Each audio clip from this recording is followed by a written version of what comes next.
toutes et à tous, je suis ravie de vous accueillir aujourd'hui pour cette table ronde dédiée à un enjeu crucial. Comment les startups deep tech transforment-elles les solutions de défense dans un contexte géopolitique tendu?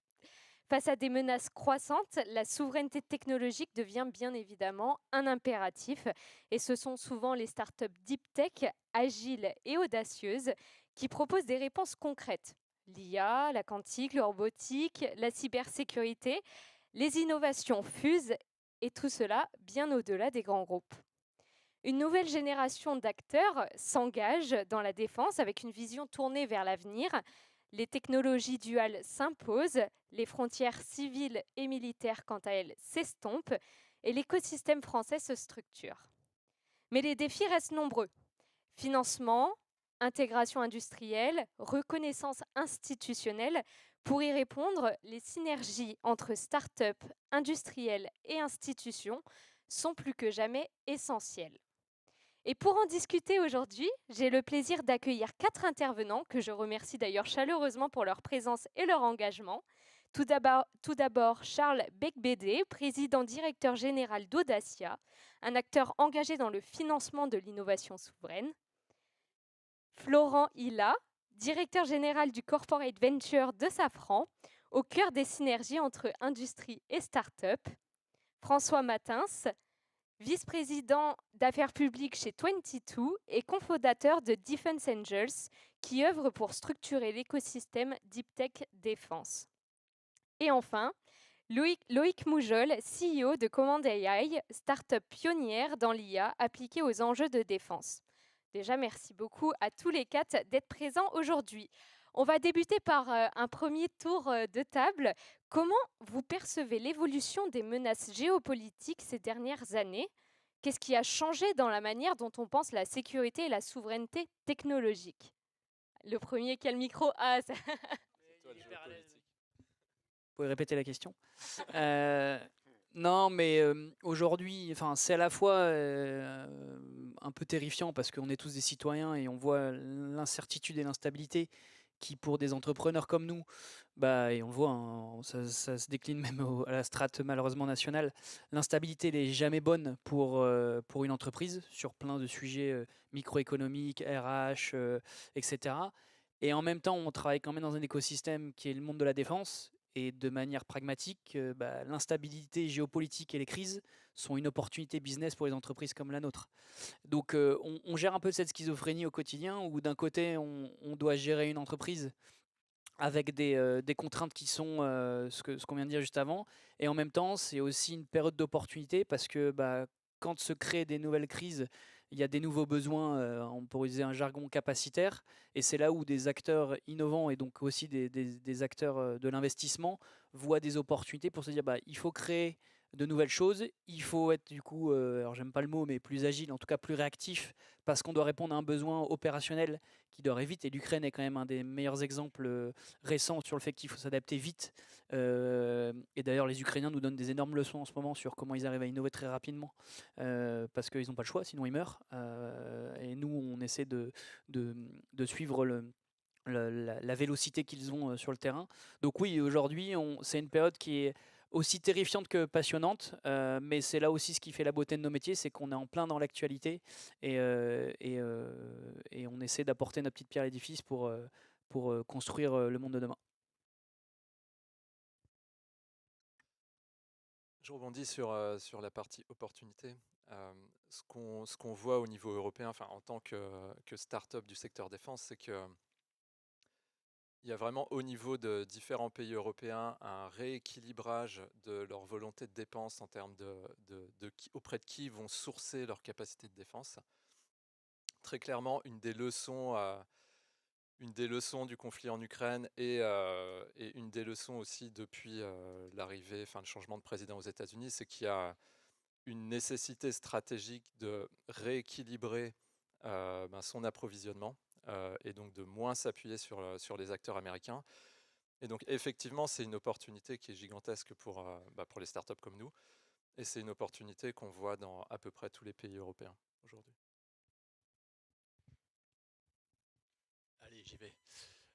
Oui, ce qui est intéressant aussi, ce qu'on voit en Ukraine, c'est cette entrepreneurialisation de la guerre. Horrible expression. Et c'est que, en fait, par les nouvelles technologies, on voit bien que finalement, avec peu de moyens, on peut faire très mal. Notamment en mer Noire en septembre 22, quelques espèces de drones maritimes qui ressemblent à des scooters à 3000 €, avec quelques explosifs dedans, on foutu en l'air la Moskva, ce qui est un très gros bâtiment russe. Donc toutes les marines du monde maintenant ils pensent très sérieusement. Et bien sûr les drones aériens et maintenant les drones terrestres, les drones filaires, enfin tout est en train de changer. Et donc les nouvelles technologies on révolutionnent le champ de bataille. Et d'ailleurs, alors ce qui est dingue, c'est qu'en Ukraine, les brigades donc ont une quasi totale autonomie pour s'équiper, pour éventuellement donc réfléchir, initier de nouvelles technologies, de nouveaux produits, de nouveaux équipements, et les faire financer d'ailleurs. Ils lèvent leur propre financement pour se doter des capacités qu'ils vont sourcer un peu partout, donc beaucoup en Ukraine. Et donc ça va très très vite. C'est comme un peu dans le monde des startups. Donc c'est assez fascinant. Alors c'est aussi, il ne faut pas non plus trop comment dire, trop binariser non plus la vision. C'est que autrefois il y avait les primes qui fabriquent des équipements. Tu répondras là-dessus avec une vision long terme. Et puis maintenant c'est que des startups qui fournissent des équipements low cost et très efficaces et rapides. Non, en fait, et bien sûr, il y a une complémentarité. Sur la question qui disait un peu qu'est-ce qui a changé en fait, qu'est-ce qu'on a pu observer. Pour pas redire ce qui a déjà été dit par mes trois collègues, je pense qu'il y a quand même un moment un peu clé moi je situerais aux alentours peut-être de mars de cette année, qui est le moment où en fait on arrête l'hypocrisie et le tabou autour du sujet de la défense en termes de financement. C'est-à-dire que c'est le moment où le FEI, donc le Fonds européen d'investissement, change sa doctrine sur le sujet de la défense, en lançant à la fois des gros programmes de financement. C'est le moment où même en France, on décide de sortir, de dire que la défense n'est pas un sujet sale dans l'ESG. En fait, ce n'est pas absolument pas contradictoire, et voire même, si vous me demandez ce que j'en pense, qu'en fait, il n'y a pas d'ESG sans souveraineté et sans un environnement stable et une défense sereine. Et où en plus il y a ce grand moment à Bercy avec le Cornu, Lombard, etc., où il y a véritablement justement ce moment un peu clé où il dit on va sortir, la défense rentre dans le SG, etc., et où les gens se lèvent comme ça un peu dans une sorte de standing ovation, mais parce qu'en fait ça faisait bien longtemps que c'était un problème gigantesque. Il faut quand même imaginer que vous êtes tous sans doute liés au sujet soit des startups, soit du financement des startups, soit de l'accompagnement des startups. Tout ce monde-là vit notamment via leurs LPs, leurs investisseurs dans les fonds. Ces gens-là, une majorité d'entre eux ne pouvaient même pas toucher le sujet. Là, je parle d'acteurs majeurs comme le Amundi, comme la BNP, CNP, etc.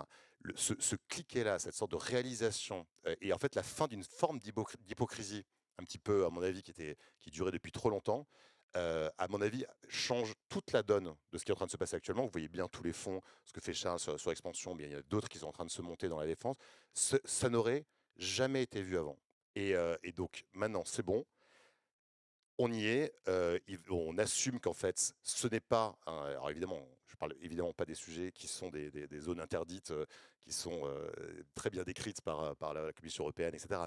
Mais sur des sujets de souveraineté, pour le coup, maintenant, il va y avoir effectivement un effet d'entraînement là-dessus. Et je terminerai juste là-dessus. Ce qui est drôle, si je parle de mars 2025, c'est qu'en fait, c'est pas la guerre en Ukraine qui a changé, c'est Trump. C'est que c'est ce moment, et ça, je pense qu'on peut tous aussi y réfléchir un tout petit peu entre nous, quoi. C'est que la guerre est arrivée à la frontière de l'Europe, ça n'a pas changé ça. Ce qui a changé, c'est quand le grand frère, ce qu'on croyait être le grand frère bienveillant et l'allié de toujours, a dit en fait, en vrai, des fois je serai là, des fois je serai pas là, en fait.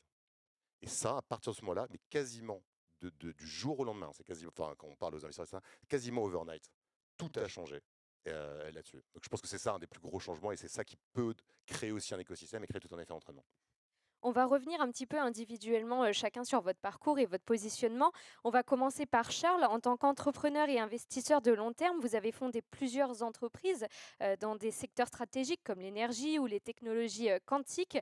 Est-ce que vous pouvez nous expliquer comment votre parcours vous a-t-il sensibilisé à l'importance de la souveraineté technologique, on le redit, dans un contexte géopolitique qui est instable, et comment vous percevez aujourd'hui l'évolution des besoins en matière de défense? Non, mais donc moi, je suis entrepreneur. J'ai créé pas mal d'entreprises. Maintenant, je crée des fonds. Donc, c'est ce qui permet d'accompagner des entrepreneurs. Et donc, j'essaie d'être utile. Donc, j'essaie en lisant les journaux, de voir un peu ce qui se passe, d'anticiper aussi. Je suis passionné de science, donc je regarde un peu aussi ce qui se passe dans nos labos. Et je vois qu'en Europe, on a aussi, on est fort, on a une excellence académique, on a des grands champions mondiaux, on a de l'épargne. Elle n'est pas tout à fait au bon endroit, mais bon, on y reviendra peut-être. Il y a une envie d'entreprendre. Donc il faut regarder un peu les grands défis du moment. Les grands défis du moment, bon, enfin, il y en a plein, mais si j'en prends deux, il y a le changement climatique. Il est toujours là, plus que jamais. Et il y a la sécurité, la sécurité physique du continent. Et la nécessaire dissuasion qu'il faut rétablir. Hein, la dissuasion, on en parle souvent avec l'adjectif nucléaire, mais c'est aussi la dissuasion technologique non nucléaire, conventionnelle. Et celle-ci, elle avait disparu, en fait. On n'était pas crédible, nos arsenaux sont vides. Donc ce défi-là, eh bien, quelque part, on a les solutions. Il y a des solutions qui existent avec des découvertes scientifiques qui ont été faites dans les labos. Il faut maintenant, il faut que cette innovation technologique, elle devienne des produits, des services, des solutions dans le monde réel. Et là, il y a un rôle très important qui est le fonds de capital risque. Le fonds de capital innovation, le venture capital, a une responsabilité importante. Il peut être le catalyseur qui permet de faire cette transformation. Et c'est ce qu'on fait. Donc on a pris un certain nombre de thématiques. Il faut être un peu en avance de phase, parce qu'en plus c'est difficile de lever des capitaux. Si on fait tous la même chose, on n'y arrivera pas. Donc il faut être un peu imaginatif. Donc on s'est mis sur le quantique. Là, on a identifié que le quantique, c'était plus simplement un sujet scientifique, ça devenait un sujet industriel. Donc on a créé le premier fonds dédié aux technologies quantiques, et c'est devenu le premier fonds au monde. Donc c'est Cantonation, il y en a deux fonds. L'aérospatial et la défense, donc avec Expansion. Donc ces fonds-là, il y en a d'autres. Ils sont nécessaires parce qu'il y avait un déficit d'offres en matière de fonds de capital risque. Et donc, bien nous en a pris, parce que on voit bien qu'il y a des centaines, des milliers d'entrepreneurs sur ces thématiques qui ont besoin d'être accompagnés. Florent, vous avez accompagné de nombreuses entreprises technologiques chez McKinsey, puis investi dans des startups à fort potentiel avant de rejoindre Safran Corporate Ventures. Comment votre double regard, conseil stratégique et capital risque, vous permet-il d'analyser les transformations géopolitiques actuelles et leur impact sur les priorités d'innovation dans des grands groupes comme Safran? Euh, Je ne suis pas sûr de pouvoir interpréter les tendances géopolitiques actuelles, pas sûr d'être parfaitement bien doté pour ça. En revanche, sur ce qui se passe effectivement dans ce que j'ai pu connaître en tant que consultant en stratégie pour pas mal de grands groupes, et ce que je vois actuellement, c'est ce que je dirais le principe de l'aiguillon. C'est-à-dire qu'en fait, c'est les startups, ces jeunes pousses dont parlait Charles par exemple, ont cette vertu qu'elles montrent des vélocités de cycle d'innovation, de prise de risque, dedans, dans le capital risque, il y a capital, mais il y a risque, qui en fait viennent aiguillonner énormément un groupe comme Safran. Alors, je parle de beaucoup des gens que je connais, mais je pense que cette transformation-là, elle est en train d'arriver partout. C'est-à-dire qu'en fait, on est sur deux mondes qui, déjà, on y reviendra, mais s'apprécient beaucoup et savent collaborer ensemble, etc. Mais en revanche, on est sur ruissellement, ou en tout cas une perméabilité sur le fait que, alors par exemple, pour citer un exemple, une des grands sujets qui traverse une organisation comme Safran, c'est l'histoire d'Anduril. Anduril aux États-Unis, c'est-à-dire une boîte donc la boîte de Palmer-Luckey qui avait fait l'Oculus, qui arrive en fait à des cycles d'innovation. Ils sortent en fait un nouveau produit, entre guillemets, dans la défense. Anduril, je ne sais pas si vous les connaissez, mais c'est vraiment une boîte dans la défense, une fois par an. Là où les grands groupes, des Airbus, des Safran, des Thales, etc., ou des Dassault, sont sur des cycles d'innovation, mais qui sont quasiment 10 fois plus longs, en fait. Alors, c'est évidemment plus simple quand on fait des objets qui ne transportent pas des êtres humains à l'intérieur. On ne va pas non plus minimiser cet aspect-là. On dirait que c'est plutôt les sujets de drones, hypersoniques, supersoniques, de missiles, etc., ou de dispositifs anti-drones. Mais pour le coup, ça vient véritablement dynamiser, questionner, interroger les grands groupes. Donc ça, c'est une énorme transformation qu'on voit à l'œuvre. Et inversement, je crois que on pourrait y revenir, mais c'est deux mondes qui, encore une fois, ont une perméabilité et une complémentarité.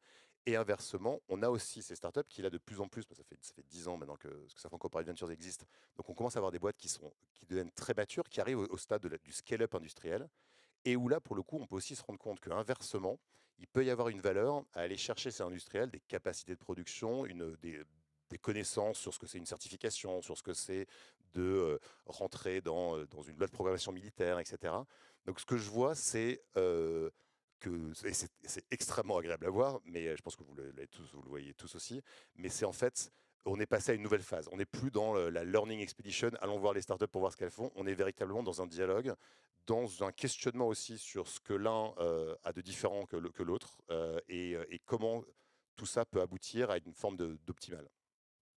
On va passer le micro à François. Votre parcours vous a mené du J4, où vous avez structuré l'écosystème innovation défense, notamment avec l'accélérateur Generate, à 22, une startup deep tech qui, elle, est spécialisée dans l'analyse vidéo en temps réel. Comment vous avez vu évoluer la perception des menaces et des besoins en innovation au sein des institutions de défense? Bon, la perception des menaces, c'est assez simple, c'est le terrain qui guide ça. Donc, ils sont assez vite au courant de quelles menaces ils peuvent avoir, même si on doit être toujours. L'avantage de ce ministère, en tout cas en parlant du ministère des Armées, c'est un des seuls ministères qui réfléchit. Et pourquoi il réfléchit? C'est pas forcément parce que les gens sont plus intelligents, c'est que c'est le seul qui prend le temps de réfléchir. Déjà, c'est le seul ministère communiste de ce pays parce qu'il réfléchit à 5 ans sur un plan quinquennal, même si d'autres ministères s'y mettent. Mais c'est un des seuls qui respecte sa loi de programmation militaire à peu près, en tout cas sur la dernière et un peu celle d'avant. Donc vous vous donnez un peu de visibilité là-dessus et vous n'êtes pas dans l'urgence. Nous, pour travailler avec d'autres ministères, au hasard, ministère de l'Intérieur, et c'est le ministère de la gestion de crise. Donc quand vous l'êtes dans la prospective et l'anticipation, mais ils réfléchissent à 5 jours. Allez, je suis sympa, à 5 semaines. Donc quand vous voulez travailler sur des sujets d'innovation, de prospective, en fait, en face de vous, encore une fois, c'est pas un sujet de compétence, c'est juste le logiciel intellectuel, la manière dont ça fonctionne, n'est pas fait pour être dans une logique de prospective et du coup d'anticiper des besoins capacitaires. Et ça peut être assez frustrant. Sur la logique du ministère des Armées, pour revenir à ce ministère qui, encore une fois, a de l'argent et en a de plus en plus, et tant mieux d'une certaine manière, en tout cas tant mieux pour les boîtes comme nous. C'est super, il a de l'argent, mais il a encore beaucoup de mal à être dans une logique de réactivité, même s'il a fait des gros efforts sur les dernières années, avec la création de l'agence Innovation Défense, avec la création de l'AMIAD, donc l'agence ministérielle d'intelligence artificielle de défense, avec la création des deux fonds, donc Fonds Innovation Défense et Definvest, voilà, où pour la peine c'était les pionniers et en pleine, je suis d'accord avec toi, Florent, avec plein de périodes d'hypocrisie dans le milieu de l'investissement et du bancaire, BPI pour la peine avait été assez en avance sur ces sujets-là. Donc nous, on essaie, on échange souvent avec Loïc sur le fait qu'on essaie de se battre avec nos petits bras, et c'est épuisant, sincèrement, d'essayer d'avancer avec le ministère des Armées qui, encore une fois, il y a de la bonne volonté à plein de niveaux, c'est-à-dire que les opérationnels sont très demandeurs, et nous on le voit, ils disent mais nous on veut l'innovation parce qu'on voit que ça répond à un besoin opérationnel, et ils veulent pas de l'innovation pour se faire plaisir, et ils ont raison. Et à côté il y a une vraie volonté politique, et pour la peine, en tout cas sur les 2 derniers ministres, que ce soit Florence Parly ou Sébastien Lecornu, il y avait une vraie impulsion politique de vouloir mettre de l'innovation pour qu'elle réponde à des besoins personnels. Mais ça reste un ministère qui est un gros mammouth avec une inertie qui est énorme. Et encore une fois, les cycles qui sont mis en œuvre aussi bien pour les achats aussi bien pour la gestion de projet, elles sont incompatibles avec des cycles que nous on a dans nos startups où quand on dit bah vous allez peut-être le projet, bon on fait une réunion dans 2 mois. On dit mais vous êtes malade, 2 mois, enfin nous on peut pas attendre 2 mois pour faire la prochaine réunion. Ou bah désolé mais je vais pas rentrer dans la technique mais entre l'engagement de paiement et le moment où on va vous payer, en fait ça va être décalé de 8 à 12 mois. On fait mais non, vous êtes fous, nous on va mourir dans 12 mois. Et donc il y a parfois un peu ce décalage. Encore une fois, c'est pas de la mauvaise volonté, c'est juste qu'ils font avec les contraintes qu'ils ont et nous on fait avec les contraintes. Donc globalement, il y a de l'intelligence des deux côtés, donc on arrive à se mettre d'accord, mais c'est encore difficile. Et si je suis un peu provocateur, je pense qu'on n'a pas encore assez peur en France de mourir, c'est-à-dire la guerre est pas encore assez proche, c'est-à-dire que l'Ukraine c'est encore un peu trop loin pour nous. Peut-être que si ça se rapproche un peu plus, et c'est pas ce que je souhaite, hein, mais bah, mine de rien, je suis sûr qu'on arrivera à innover super vite et on dit oh, les Ukrainiens ils sont trop forts ce qu'ils font. Bah, je suis sûr qu'on fera mieux que les Ukrainiens si on connaissait les mêmes contraintes qu'on avait. C'est juste qu'aujourd'hui on est encore un peu endormi en se disant c'est bon, on a le temps d'innover, on a le temps de faire des cycles jusqu'au moment où on n'aura plus le temps, et ce serait dommage de se rendre compte un peu trop tard parce que objectivement en France on a tout ce qu'il faut. On a des super ingénieurs, on a une DGA que le monde entier nous envie, on a de l'argent, et ça je suis d'accord, l'épargne n'est pas forcément au bon endroit et elle pourrait sortir des banques et pourrait être mise ailleurs. Et voilà, on a aussi des belles boîtes de tech où on essaie avec les grands groupes de travailler pour tirer par le haut, et voilà, il faut juste aligner les planètes. Je vois qu'il y a des réactions sur votre gauche, effectivement, qui sont partagées, votre avis partagé par Florent et Charles. On a l'impression, on va quand même donner la parole à Loïc. Alors Loïc, vous avez passé 9 ans chez Naval Group. Vous avez cofondé Command AI, une start-up qui développe une plateforme de commandement militaire assistée par l'IA. Est-ce que vous pouvez nous expliquer comment votre expérience dans l'industrie navale, elle vous a conduit à identifier un besoin opérationnel non couvert et du coup à créer une solution technologique adaptée aux nouveaux enjeux géopolitiques? Effectivement, 9 ans chez Naval Group et ce que j'ai appris au sein de Naval Group, ça a informé, on va dire 100% de la création de Command AI. Le premier point, c'est un constat industriel. Après 9 ans vraiment au sein d'un acteur historique et en plus sur des projets de transformation interne plutôt majeurs, le premier constat, et c'est un constat à l'échelle de l'Europe, c'est qu'il n'y a pas d'excellence en fait dans le domaine logiciel pour servir les besoins de défense. Il n'y a pas d'acteur excellent dans cette catégorie-là. On parlait, enfin Florent, tu parlais d'Anduril à l'instant. Quand on compare le niveau technologique des acteurs américains de nouvelle génération avec ce qu'on trouve en Europe, il y a un écart qui est abyssal. Et ça, c'est un problème stratégique auquel il faut s'atteler. Et ça, c'était à l'origine réellement de la création de Command AI. Et donc, ce qui est nécessaire d'amener, et dans un esprit vraiment d'amener une capacité complémentaire aux acteurs historiques et vraiment transverse au secteur européen, c'est cette excellence dans le domaine logiciel que des personnes ont acquis au sein de, je sais pas, Palantir, Anduril, OpenAI, etc. Il y a une urgence stratégique à ramener ces personnes-là en Europe et à les focaliser, à les faire travailler sur des problèmes de défense qui servent les besoins de nos forces armées. Et donc voilà le point de départ de Command AI. Alors Loïc, gardez le micro, mais on le passera pour avoir aussi d'autres avis sur la question. Est-ce que vous voyez émerger de nouveaux modèles de collaboration technologique entre start-up, industriels et institutions? Euh, Ma vision, enfin, je viens d'acteurs de premier rang. Je ne crois pas à cette vision de dire les acteurs de nouvelle génération vont se substituer ou vont remplacer les acteurs historiques. Ça, c'est absolument faux. Ce que je vois comme modèle très performant, c'est justement des acteurs de nouvelle génération et des acteurs de premier rang qui arrivent à travailler ensemble, qui travaillent de manière extrêmement efficace dès lors qu'il y a des utilisateurs et une urgence opérationnelle, ce que mentionnait François, une réelle urgence opérationnelle qui tire vraiment en termes de vitesse et en termes de qualité les projets. Donc c'est vraiment un schéma à trois entre acteurs de premier rang, acteurs de nouvelle génération et utilisateurs, et en particulier dans la perspective de servir des besoins concrets qui sont actuellement nécessaires dans les conflits, par exemple en Ukraine. L'un d'entre vous veut peut-être rebondir sur ce qu'a dit Loïc. Je suis tout désigné du coup, étant donné qu'on parle de collaboration avec des grands groupes et des institutionnels. Je partage évidemment à 100% ce que vient de dire Loïc. Évidemment, chaque cas reste spécifique, c'est-à-dire qu'il y a des boîtes qui sont peut-être moins lourdes en termes de CAPEX parce que moins hardware, d'autres qui peuvent se développer quand même assez, pas en stand-alone, mais en tout cas le plus possible, en tout cas avec du financement VC et aller assez loin dans leur trajet. Il y en a d'autres qui, évidemment, assez vite vont se retrouver devant la contrainte qu'il faut fabriquer des objets complexes dans des chaînes de production. Et on revient en fait finalement toujours au nerf de la guerre, qui est celui de l'argent. Et je ne crois pas là-dessus mettre trop les pieds dans le plat, étant donné qu'on est à Big. Le sujet, c'est qu'effectivement, ce que les Américains ont quand même vraiment bien réussi, c'est le fait de doper des SpaceX, des Anduril au financement public sur des grands programmes extrêmement, et on parle souvent de centaines, de plusieurs centaines, voire de milliards de dollars de financement sur des programmes de 3 à 5 ans. On ne va pas se mentir, c'est pas exactement ce qui est disponible actuellement en Europe et en France.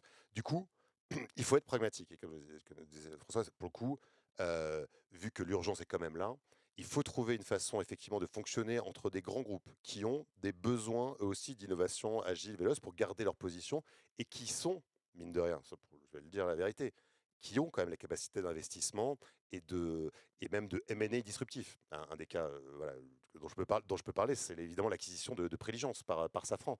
C'est-à-dire que moi, ce que j'appelle de mes voeux, mais ça faisait bien avant les sujets de défense d'ailleurs que j'en parlais, ce qui a fait la Silicon Valley, ce qui a fait l'écosystème de tech aux US, c'est la capacité des GAFAM et avant elle d'un Intel ou autre, ou d'IBM, de faire des acquisitions que j'appelle M&A disruptives, c'est-à-dire des boîtes qu'on acquiert sans en faire un DCF de rentabilité sur les free cash flow sur 5 ans. C'est-à-dire des acquisitions qui sont souvent extrêmement élevées en termes de montant, mais qui sont basées sur le prospectif, une technologie, de l'IP, des choses qui sont en rupture, et pas forcément, oui, et aussi effectivement de l'acquisition de talents, et qui ne sont pas des acquisitions purement, on va dire, de banquiers d'affaires. Voilà, on fait l'Excel sur ça.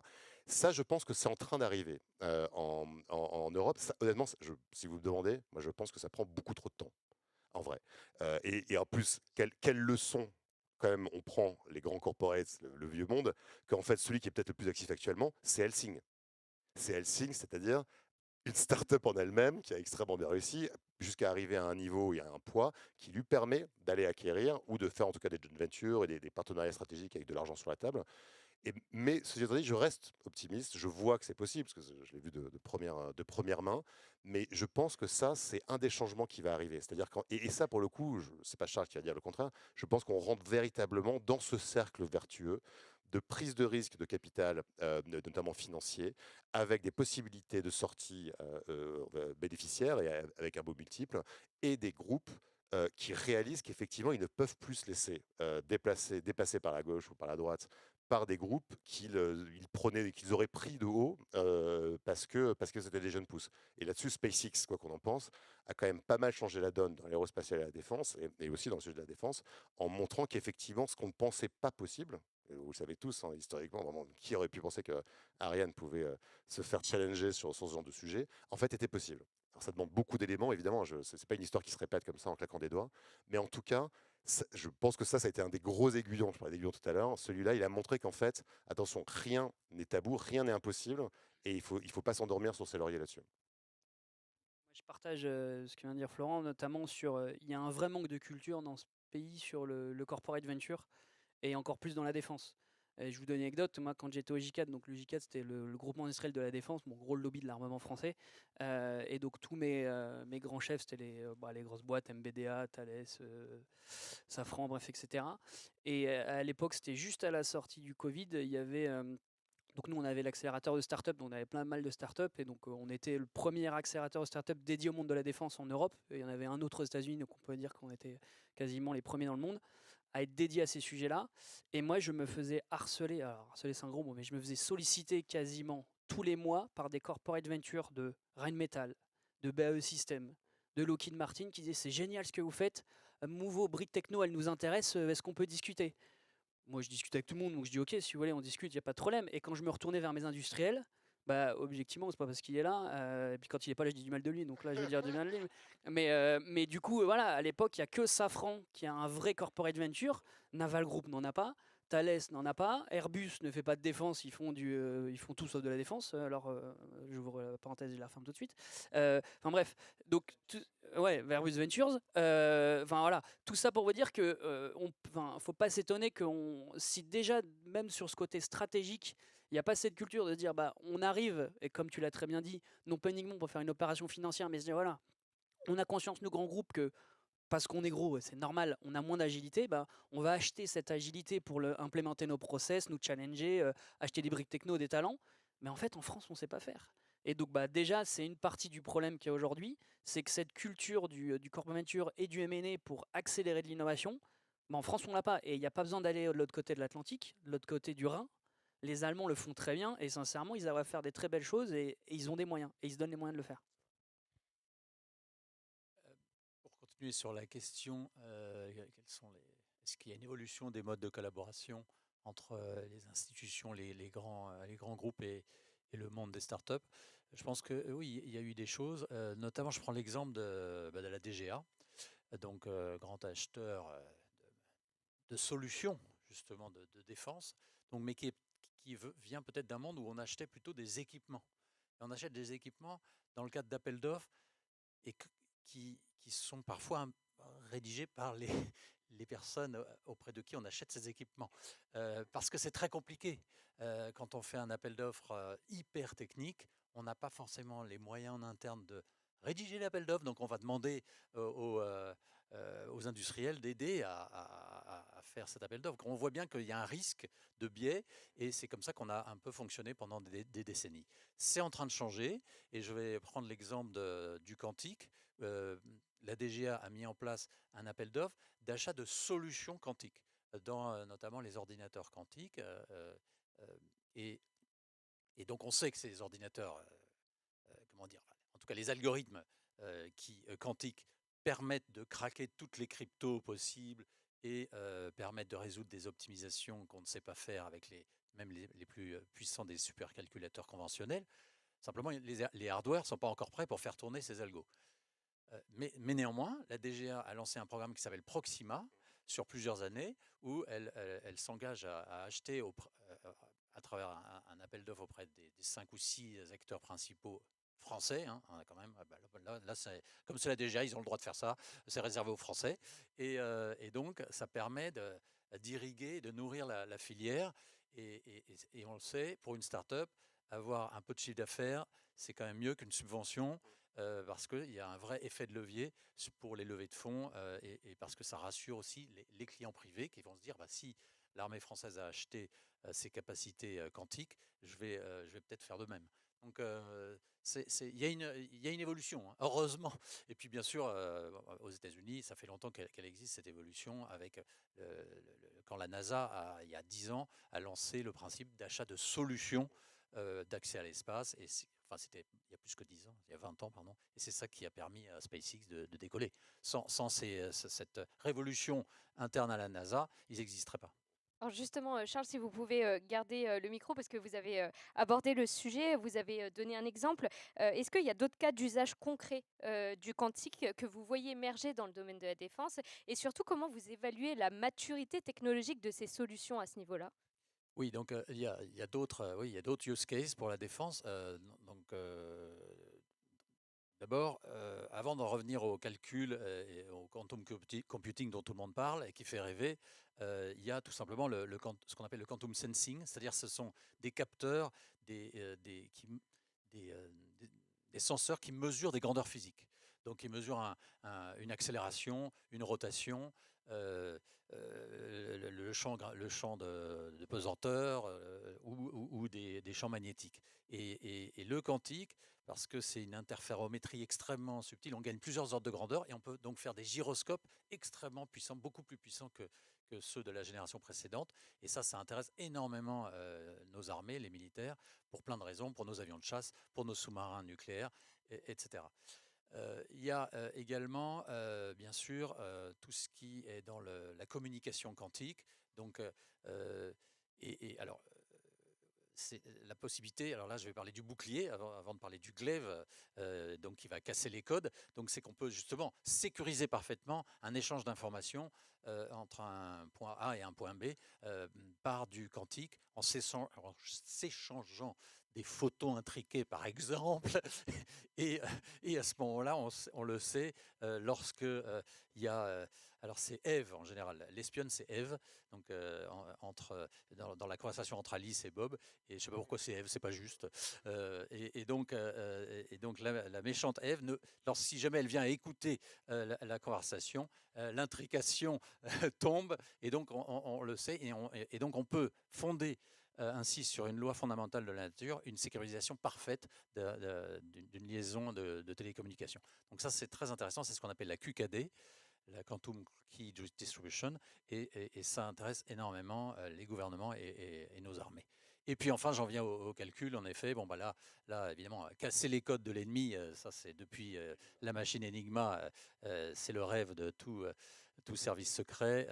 C'est vrai que l'algorithme de Shor permet théoriquement, alors il faut plusieurs milliers de qubits parfaits, mais permet de craquer le RSA 2048. Il y a de l'avenir. Donc c'est intéressant et c'est pour ça qu'il faut développer des ordinateurs quantiques pour faire tourner ces algorithmes. Mais pour l'instant, les qubits sont encore un peu bruités, mais les progrès sont fulgurants et on parle en années et plus en décennies.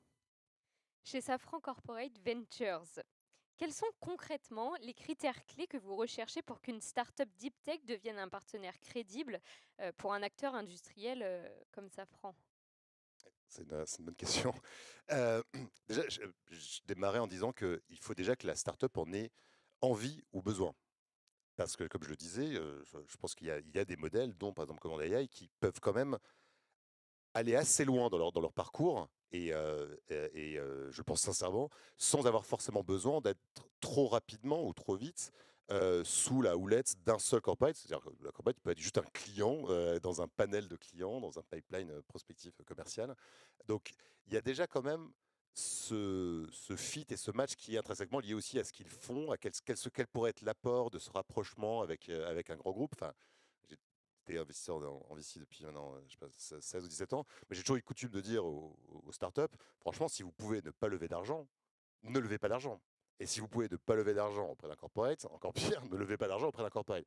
C'est évidemment que intrinsèquement, la vérité, c'est que si on peut bootstrapper une société, évidemment, je réinvente rien, il faut le faire. La problématique, c'est qu'évidemment, on est dans la deep tech. C'est-à-dire qu'en fait, il y a des montées en maturité technologique avant même qu'il y ait des revenus. On n'est pas sur des réseaux sociaux, des marketplaces de jardinage ou autres. Donc du coup, il y a besoin d'avoir des gens qui croient dans le projet, qui croient dans l'objectif à 5-6 ans parfois de monter en maturité de ces technos. Donc certaines de ces boîtes-là, souvent on trouve d'abord de l'argent, on va dire, sur du love money, du friends and family, etc., des business angels.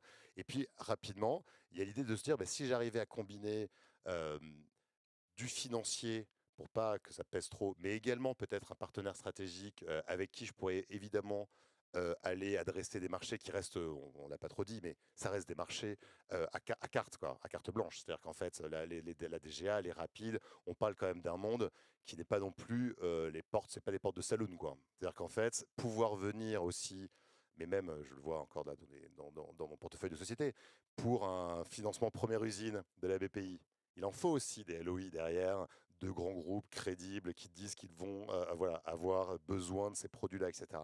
Donc, en fait, assez vite, il y a effectivement ce match, ou en tout cas cette envie de voir ce qu'on pourrait faire ensemble. Donc ça, c'était juste le fait que déjà, il faut que la startup en ait envie ou besoin. Et ça, je pense que c'est déjà une question qu'on peut se poser, qui n'est, à mon avis, la réponse n'est pas oui dans tous les cas, quoi. Ensuite, nous, de notre côté, qu'est-ce qui fait effectivement, parce qu'on voit, là, à ce stade, on en est à 1200 nouvelles sociétés dans le deal flow par an, qu'on regarde, qu'on étudie, etc. Et on fait que 3, 4, 5 investissements dans l'année. Qu'est-ce qui fait le critère de choix?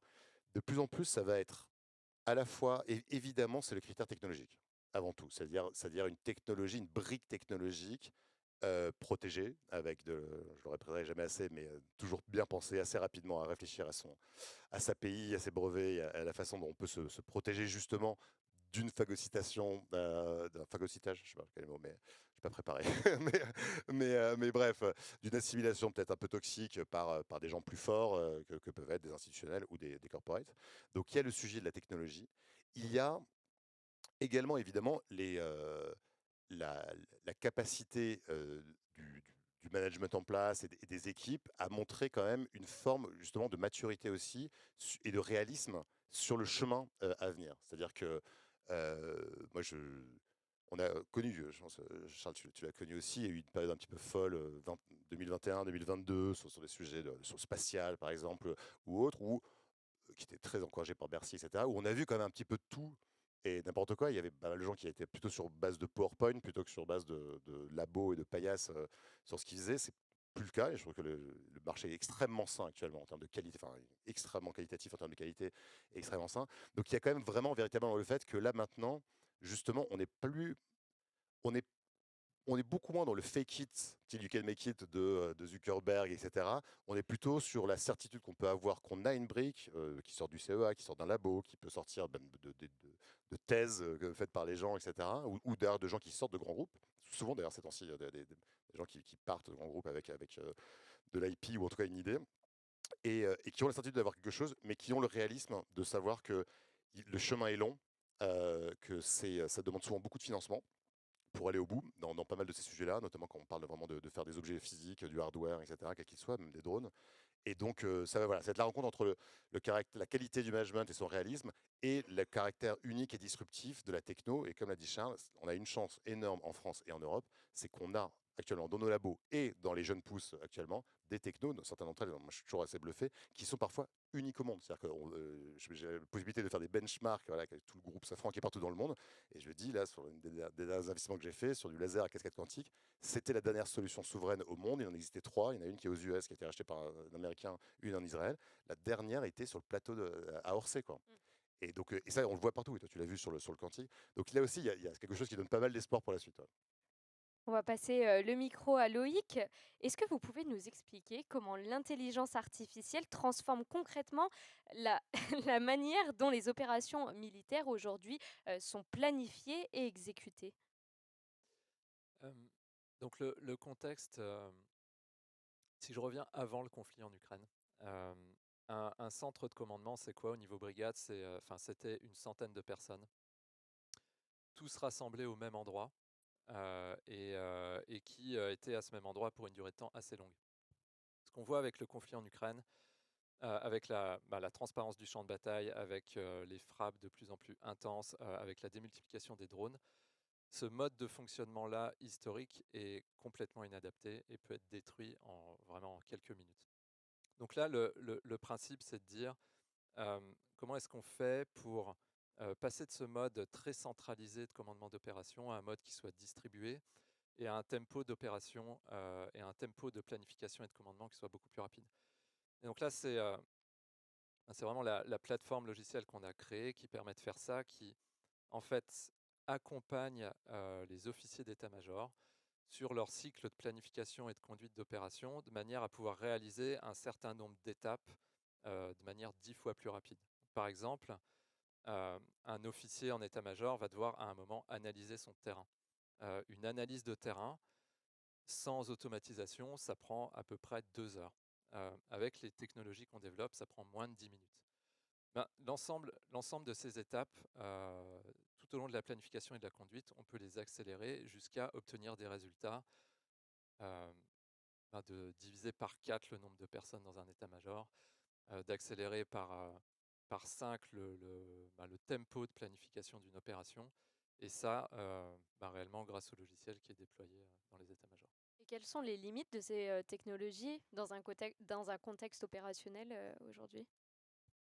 Je pense que ce qu'on voit, donc on parle beaucoup d'IA pour le secteur défense. L'IA de défense, ça a besoin de, ça a besoin de hardware, ça a besoin de puces en particulier. Et ce qu'on voit sur le conflit en Ukraine, finalement, il y a toute une logistique de GPU qui est à mettre en place, qui est à créer. Et donc cette limite-là, aujourd'hui, on la voit dans différents pays européens. Aujourd'hui, il y a beaucoup de pays européens qui n'ont pas les capacités de calcul pour accueillir ce type de solution et qui sont seulement en train de se doter. Donc ça, c'est une première limite. La deuxième limite, c'est, on parlait d'intégration et de collaboration start-up grand groupe. Pour pouvoir faire passer sa solution à l'échelle, il faut l'intégrer dans un système de communication existant, il faut la déployer sur des infrastructures qui sont existantes. Et ça, les startups comme Commandae le font pas. Enfin, c'est vraiment, c'est une question de partenariat avec les grands groupes. Ces partenariats, il faut les penser, on va dire, effectivement, Commandae peut aller assez loin juste avec les utilisateurs tout seul, mais quand même, ces problématiques d'intégration, il faut les penser dès le début. Et voilà, c'est une limite potentielle. François, vous, alors on va le rappeler, vous développez une solution d'analyse vidéo en temps réel basée sur l'IA. C'est notamment utilisé dans des contextes de sécurité.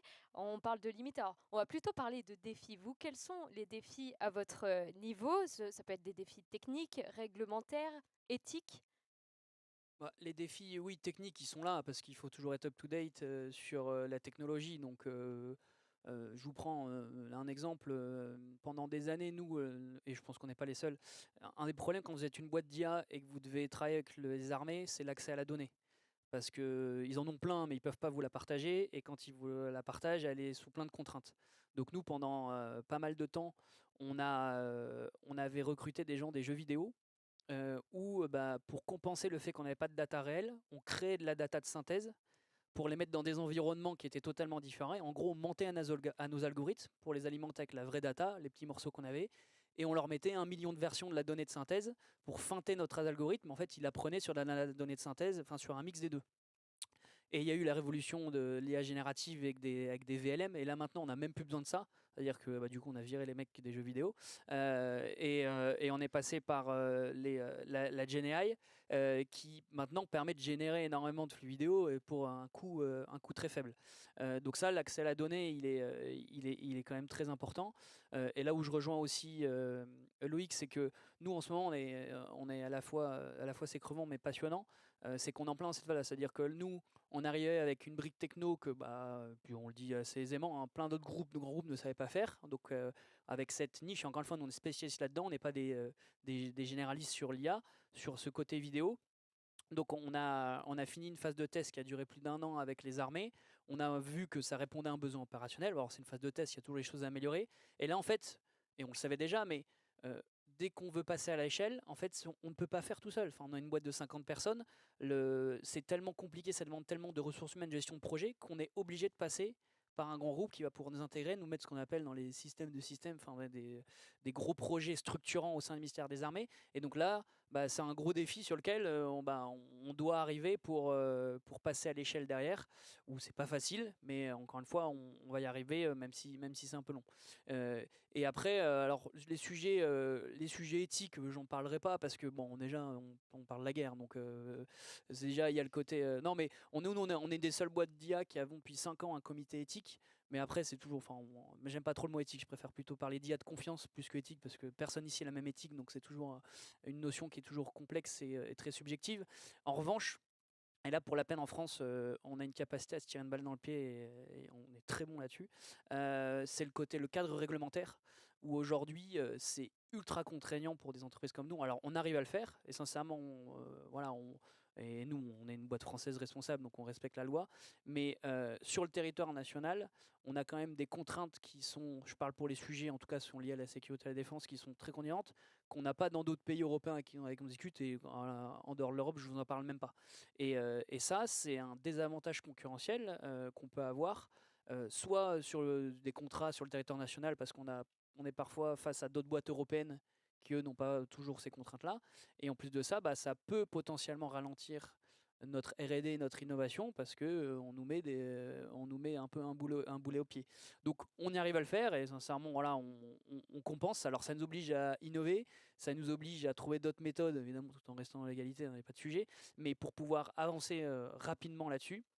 Parce que l'IA, je pense que tout le monde est conscient, c'est un marché hyper concurrentiel, même dans le secteur de la défense. Et j'ouvre une parenthèse, je ne sais pas si c'est le lieu d'une question après, c'est que nous, ce qui nous sauve, c'est que justement, on n'est pas une boîte de défense. C'est qu'on est d'abord une boîte qui fait de l'innovation pour plein d'autres secteurs en dehors de la défense, et parce qu'on arrive à développer plein de choses dans le civil, dans le retail, dans l'industrie, dans la sécurité. eh ben, on développe à une vélocité qui permet d'apporter et répondre à des cas d'usage défense. C'est Et je intéressant. suis quasi sûr que si on s'était focusé, si on faisait des l'IA de défense, on n'aurait pas pu innover aussi vite parce qu'on aurait eu le ticket d'entrée est tellement contraignant, et je pense que ça peut en parler, Loïc, et que t'es pas d'accord que ça a plein d'opportunités, mais ça a aussi beaucoup de contraintes. Et c'est là où nous aujourd'hui, on essaie d'apporter en se disant, bah, on aime notre pays, voilà, la défense, on peut contribuer. Donc on est une boîte du civil qui est en plein dans ce qu'on appelle la dualité, où on apporte cette brique techno au profit du moyen de défense. Et on est un peu l'autre côté du miroir d'un Loïc qui lui est focus vraiment sur les sujets IA de défense pure, quoi. On peut peut-être lui donner le micro. Je pense qu'il y a un moyen de contrer le problème de vélocité, d'être focus purement sur la défense. Déjà, le premier point, c'est d'aller à l'international dès le début. Enfin, ça, c'est extrêmement important et c'est aussi un retour d'expérience de pionniers tels que Préligence.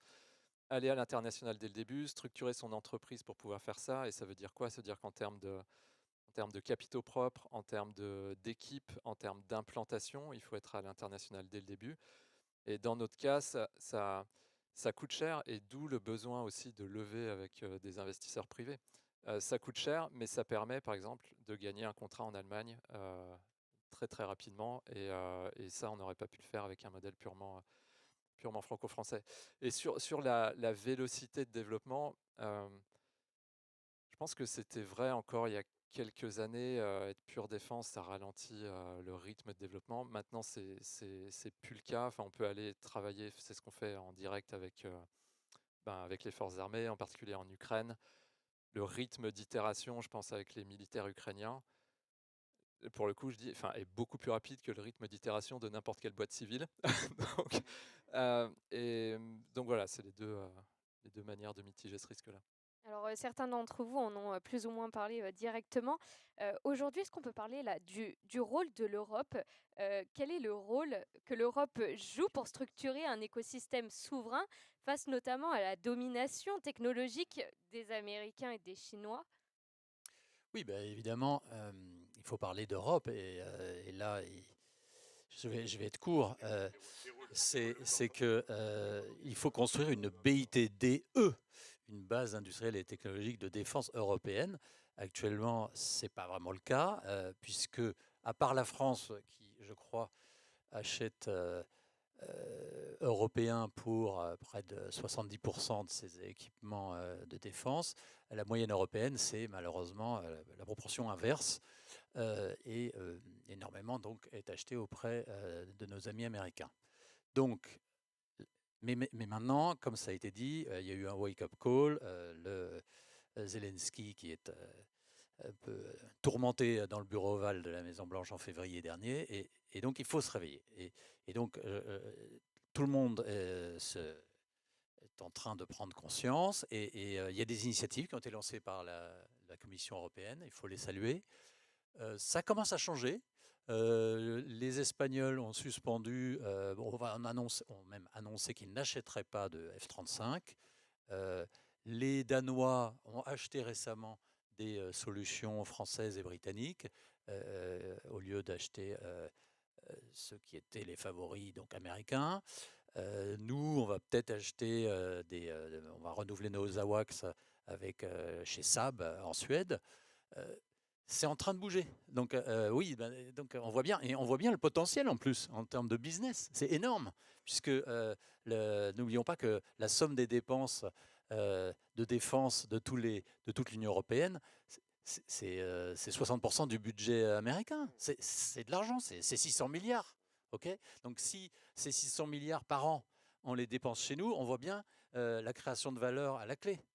Donc il faut le faire. Et c'est vrai que malheureusement, il y a aussi de temps en temps, j'entends parfois dans les ministères, dans des discussions avec des officiers généraux ou des dirigeants de grands groupes, des réflexes un peu anti-allemands, par exemple. On dit non, ils vont nous bouffer, ils vont nous tuer, ça sert à rien, ça ne marchera jamais. Mais il faut arrêter ça.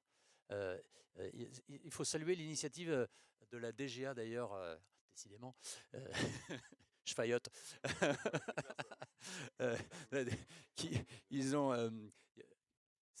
Alors, c'était pas qu'à l'initiative d'Emmanuel Kiva, mais c'est lui qui me l'a raconté. Il y a eu une rencontre avec toutes les DGA européennes. Bon, alors certaines sont plus développées que d'autres. Et pour tout simplement faire un travail très simple, faire l'inventaire de nos forces, en quoi on est bon et quels sont nos besoins. Et puis voir si on ne peut pas se croiser et s'acheter les uns les autres. Ça, bah, il faut qu'on le fasse. Sinon, on n'est nulle part. Voilà. Mais alors, comment éviter que nos meilleures innovations, entre guillemets, partent à l'étranger? Comment sécuriser ça? Déjà, si on raisonne européen, l'étranger, c'est quoi? Donc si on est européen, c'est pas si grave si Un peu plus loin. il y a une innovation française qui va dans le pays voisin. Alors, mais c'est pas ce que je viens de dire n'est pas si simple parce qu'il y a à Bercy un service qui surveille qui donne un caractère stratégique à toutes les entreprises de la BITD française et il y en a certaines qui ont pas, qui sont taguées et ça ne doit pas sortir de France. Bon. Alors, celle-là, en effet, ça pose un problème. Enfin, encore qu'il peut y avoir des solutions franco-françaises très bien, avec il y a des fonds, il y a des fonds de private equity qui sont là et qui seront ravis d'investir dans une entreprise française qui est cash flow positif et qui a de belles perspectives et même si elle a qu'un seul client, qui est le ministère des Armées. Bon, mais au-delà de ça, si on raisonne européen, le marché il est suffisamment vaste, je viens de le dire. Et puis après, il y a le reste du monde. Toutes les innovations technologiques, même de défense, ne sont pas si sensibles que ça. Il y a des choses qui peuvent partir aux États-Unis, d'autres à Singapour. Alors peut-être pas en Chine, ok, d'accord. Et peut-être pas en Russie, d'accord. Mais voilà, donc je crois qu'il ne faut pas aussi non plus être complètement parano. Et le marché, il est suffisamment vaste au niveau européen pour permettre des exits et de façon à ce que les investisseurs trouvent une rentabilité lorsqu'ils accompagnent des entreprises de défense. J'aimerais juste rajouter un point sur ce que tu viens de dire, Charles. Déjà, sur la partie européenne, je partage ton point sur le fait que le problème de l'Europe, c'est qu'en fait, l'Europe n'existe pas. C'est-à-dire qu'il n'existe pas au sens où on aurait pu imaginer le rêver il y a des décennies, c'est-à-dire où en fait, ça serait pas grave de voir un champion émerger en Allemagne, de l'utiliser en France, de voir d'aller lever de l'argent en Pologne, etc. Et c'est vrai qu'il reste encore cette partie nationaliste qui justement empêche en fait d'aller attaquer un marché vraiment qui effectivement a une taille qui est largement suffisante pour construire des champions mondiaux entre guillemets et en tout cas européens. Le problème c'est qu'en plus ce problème-là vient se heurter, je vais juste rajouter sur ton point, à un autre problème qui est pour le coup l'autre versant de la même mauvaise épée, qui est le principe du retour géographique. Et le fait qu'en fait, il peut y avoir en Europe, alors, on le voit beaucoup à l'ESA, mais ça arrive aussi au niveau de Bruxelles et de ce qui peut se passer en termes de financement européen, ce côté école des fans où en fait on est obligé, entre guillemets, par retour géographique, d'aller essayer de faire gagner dans tous les pays, en tout cas d'aller mettre des financements dans tous les pays, plutôt que, comme l'ont fait les États-Unis, de choisir des champions. En fait, plutôt avoir une stratégie de baobab, de grands peupliers, que de bonsaï. Et ça, je pense que là-dessus, on continue un petit peu à pêcher en n'allant pas double down sur pour le coup des champions européens qui seraient à l'échelle européenne et qui, à mon avis, sont la vraie solution pour répondre à la question que tu posais sur comment éviter qu'une société parte à l'étranger. C'est simple, les rendre fortes. Dans tous les cas que j'ai pu voir, les moments, non mais c'est vrai, on le dit jamais. Si on est fort, on est maître de son destin. Ces gens-là sont des Européens, des Français, on est rentables. Ils sont Français européens, ils n'ont aucune. S'ils veulent aller à New York, ils peuvent y aller en prenant un avion. S'ils veulent aller à Singapour, ils peuvent le faire. Mais ils n'ont aucune velléité de s'expatrier s'ils ont les conditions de développement, de croissance, d'explosion de leur business.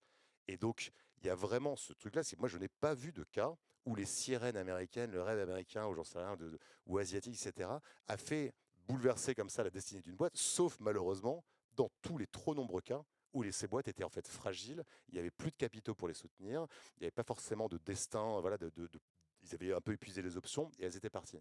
Donc pour moi, la solution pour ne pas laisser partir ces technologies, on n'est plus, c'est plus la guerre froide, il n'y a plus d'espionnage, ils n'essaient pas de nous prendre des trucs, ils sont opportunistes, ils voient des possibilités de prendre des boîtes qui sont fragilisées à un moment de leur vie parce que c'est la vallée de la mort du financement en grosse capital, etc.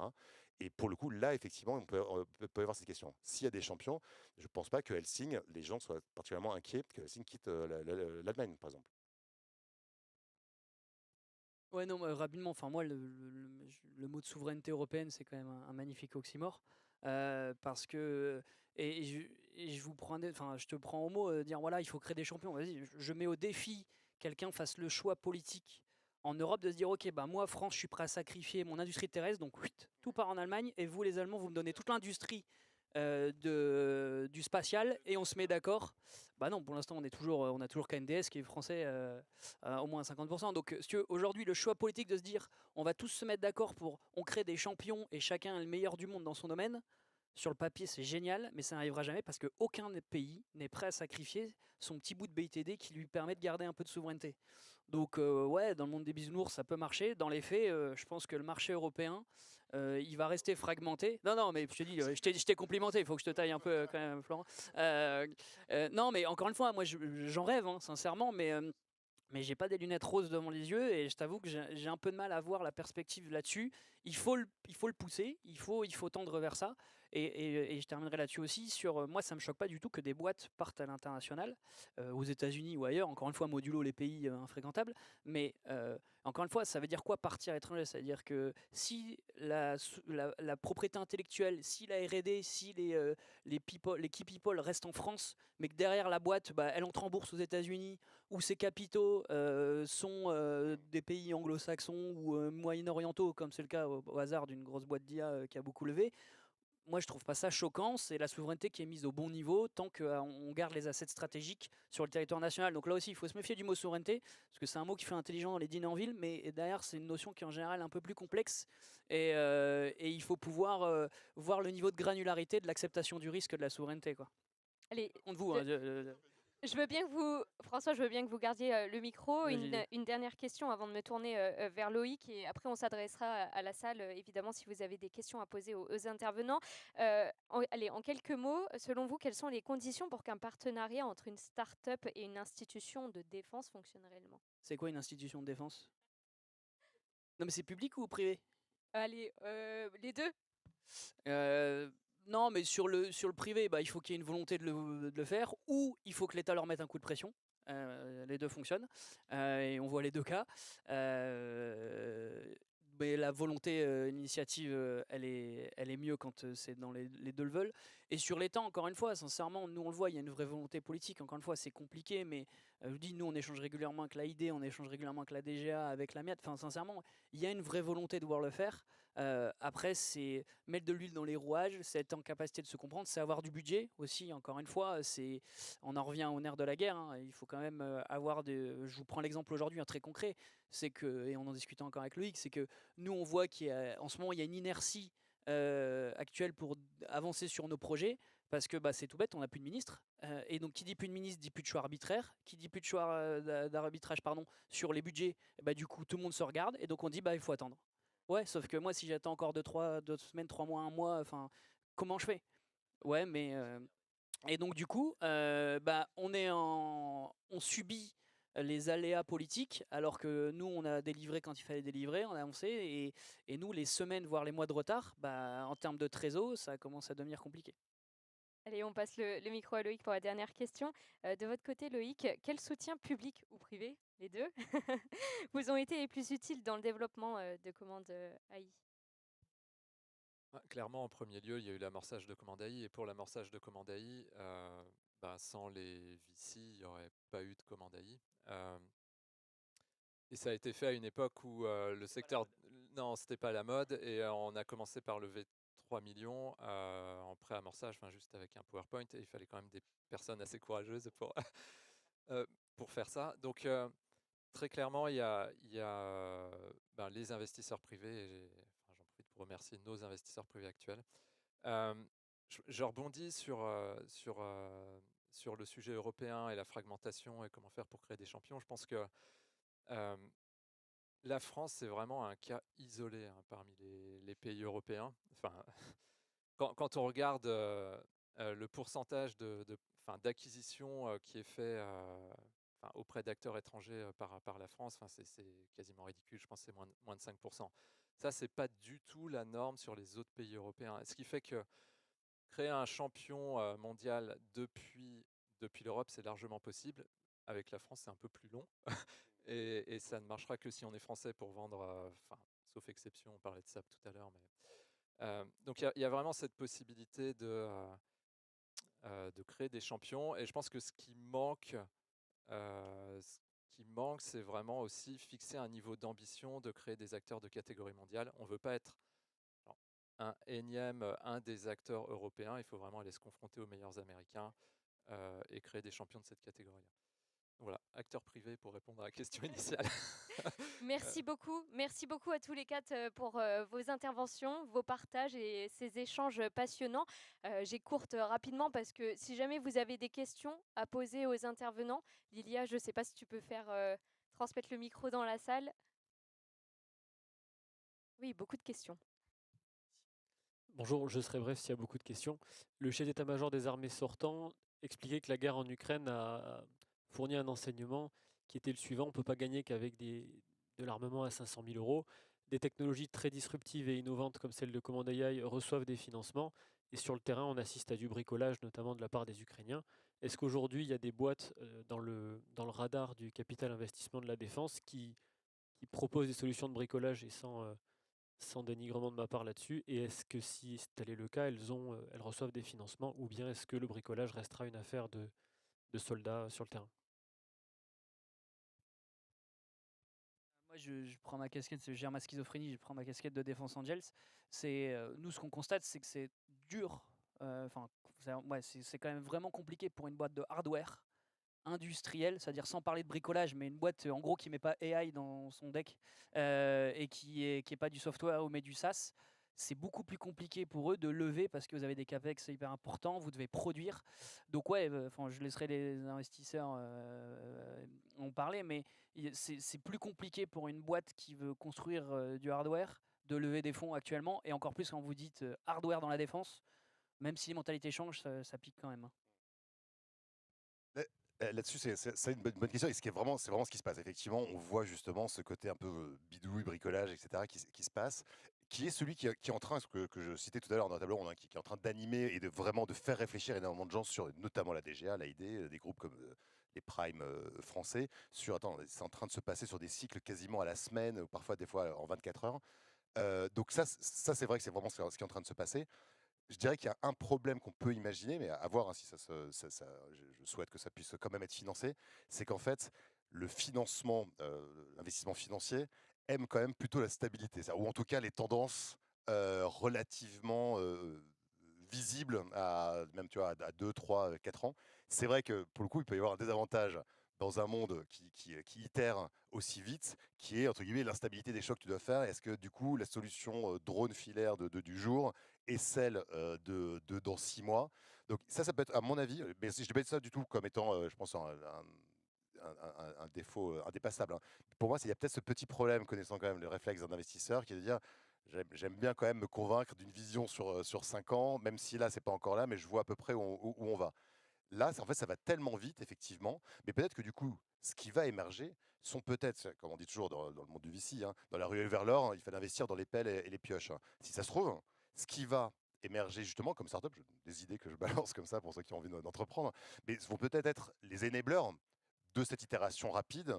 Tu vois, par exemple, peut-être que ça va être plus de l'impression 3D dans des containers disposés sur le front qui te permettent effectivement rapidement, avec par exemple des clés crypto protégées sur les modèles 3D, etc., d'itérer rapidement, tu vois. Ça peut être la pelle et la pioche du truc, et pas forcément peut-être effectivement ces bidouillages qui vont continuer en fait à arriver parce qu'ils sont obligés de s'adapter en temps réel.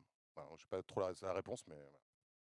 Non, mais moi, au contraire, moi, je trouve que le hardware, c'est bien, parce que ça permet de montrer un produit, notamment en matière de défense, aux forces.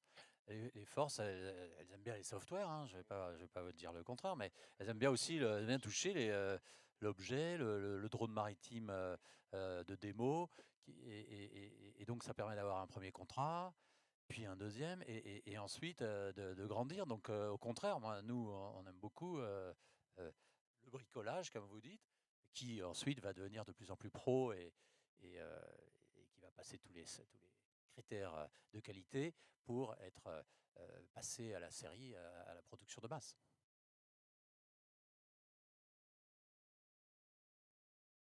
Alors je vais me faire détester parce que j'ai 2 questions.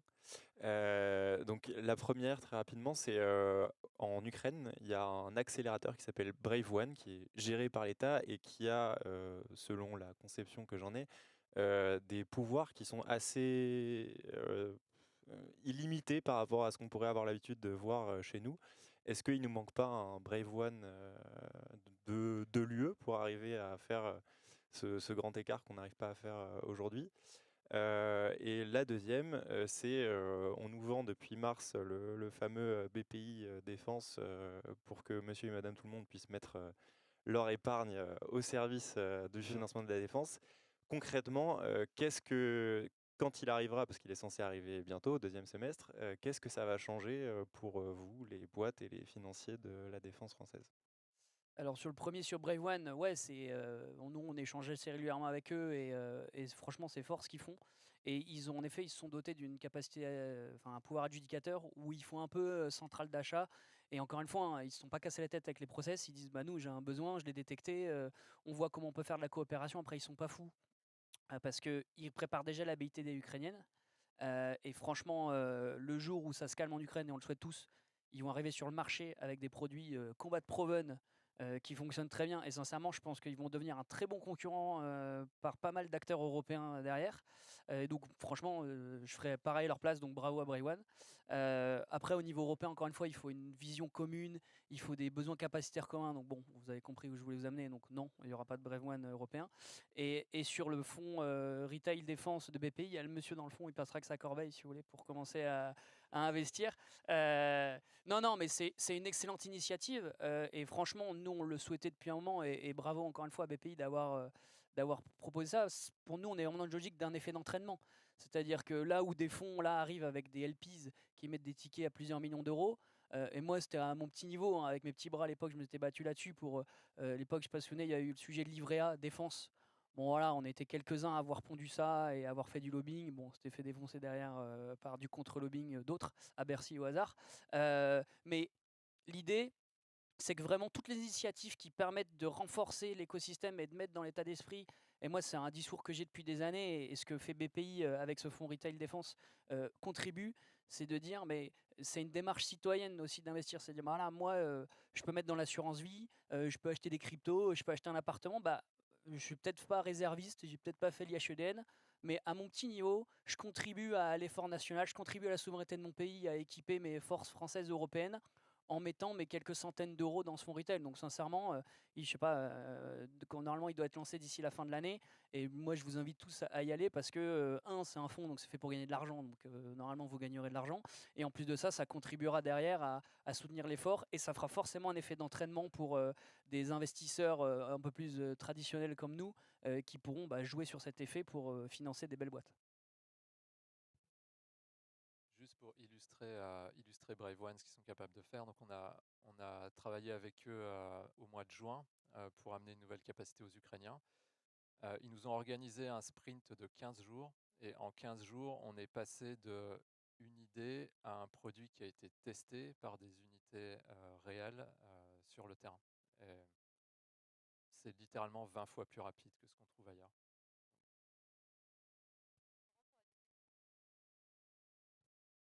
La deuxième, c'était sur le fonds BPI. Oui, bah, moi je l'appelle de BVE et ça, de toute façon ça va être que de financement. Moi, c'est plutôt sur la première que j'aurais voulu répondre, parce que si on écoute que François, on va tous se tirer une balle en sortant, donc, ou se jeter sous un bus devant Bercy. Donc je vais quand même apporter un truc devant Bercy. Non, mais c'est important de le faire devant Bercy. Ouais, on a compris en criant Lombard.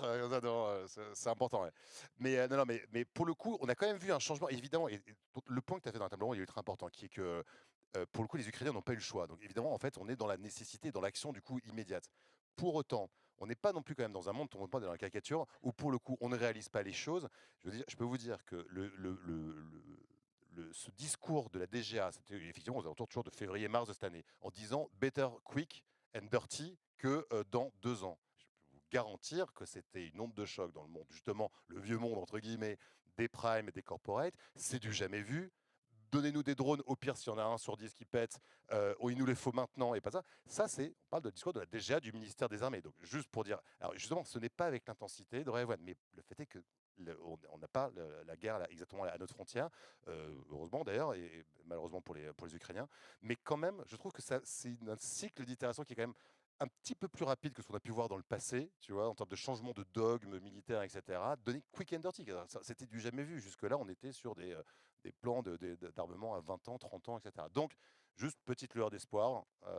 Faites attention en traversant, en sortant du bâtiment, mais le fait est que moi je suis assez confiant, mais tu l'as dit aussi, hein, que de toute façon, on saura, à mon avis, vu ce que je vois, s'adapter en temps réel, en relativement temps réel, en tout cas quand il le faudra, si jamais le besoin augmentait. Je vois déjà que ça bouge, même sur l'année 2025, honnêtement, entre janvier et maintenant, tu es déjà sur un mouvement assez tectonique. Oui, alors c'était vraiment la question parfaite, la question précédente, puisque j'étais en Ukraine la semaine dernière, voilà, à ce salon de l'innovation de défense organisé par Brave One. Et j'ai constaté qu'il y avait, alors non seulement voilà, Brave One et ses investissements, mais également énormément d'investissements étrangers, privés, de la part de ce que j'appelle les triple A's, voilà, donc les Nordiques, les Allemands et les Néerlandais, en Ukraine. Ce qui m'amène à poser la question suivante. Où sont les Français, premièrement? Voilà, oui, oui, je vous ai croisé aussi, c'est vrai. Mais alors, en termes d'investissement massif, où sont les Français? Alors peut-être que la DGA organise d'autres événements, il semblerait que ce soit le cas, et qu'il y ait une stratégie un peu différente vis-à-vis de l'Ukraine.